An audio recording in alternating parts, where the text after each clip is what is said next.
friends, good to be back with you today. Kind of some good news. We are in the book of Colossians in the New Testament. And if you have been making your way with us through all the books in the New Testament, you know that there's just a tiny little sliver of texts left. But we got some good stuff today to talk about. This letter to the Colossians, obviously written by Paul. Some think that Paul was in prison when he wrote this letter to the church in Colossae. And there are actually some folks out there that say, maybe Paul didn't write this. The grammar is a little different. The style is a little different. Perhaps it was one of Paul's disciples that wrote this letter to the church in Colossae. You know what? For the sake of this particular study, let's just go with Paul as the author. What we do know is Paul was never at the church in Colossae. He's got all this information coming from a good friend he has by the name of Epaphras. And the information he is getting is worth having. There's some conflict at this church in Colossae. There is some, well, let's call it false teaching. There's some false teaching that is unfolding in that church. And there are some that are contending that you have to have this secret knowledge to truly know Christ, and that you have to live this very strict, prescribed lifestyle to really encounter the glory of the kingdom. And Paul and other Christians at the time want to say, that's outrageous.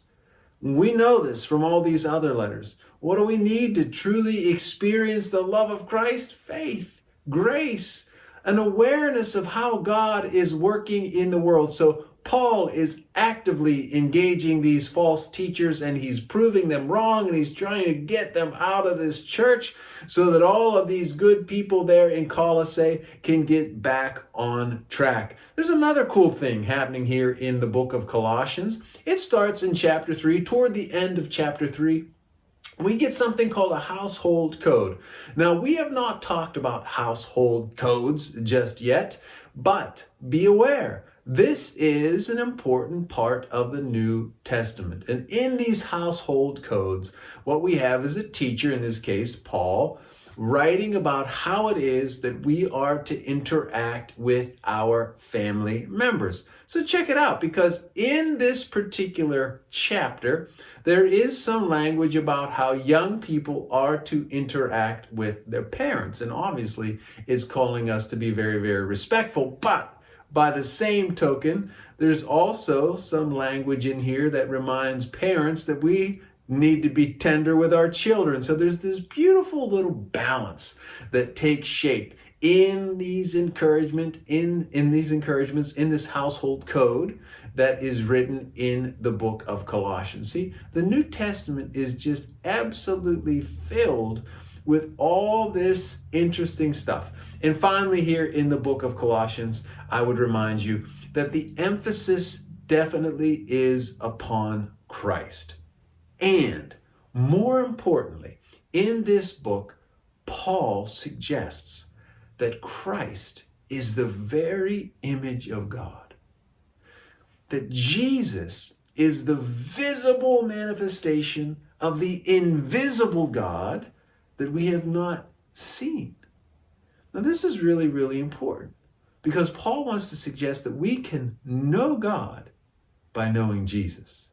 I want you to think about that this week, and I want you to think about the way in which Jesus is a person, the way he teaches and forgives and interacts with others, Jesus' priorities and his calling of disciples, and the way he heals. I want you to think about the way in which all of those characteristics of Jesus actually give us a better understanding of who God is. That's an important role to play, but Jesus plays it well. So, thank you so much for being with me again. Book of Colossians, wonderful stuff. Short one, check it out. We're almost there, gang. Stick with me. Check out the challenge. I'll be interested to see if you can spot some false teachers and what would make a faithful teacher. And also, remember to say your prayers, love your neighbors, and I will see you again next week. God bless you all.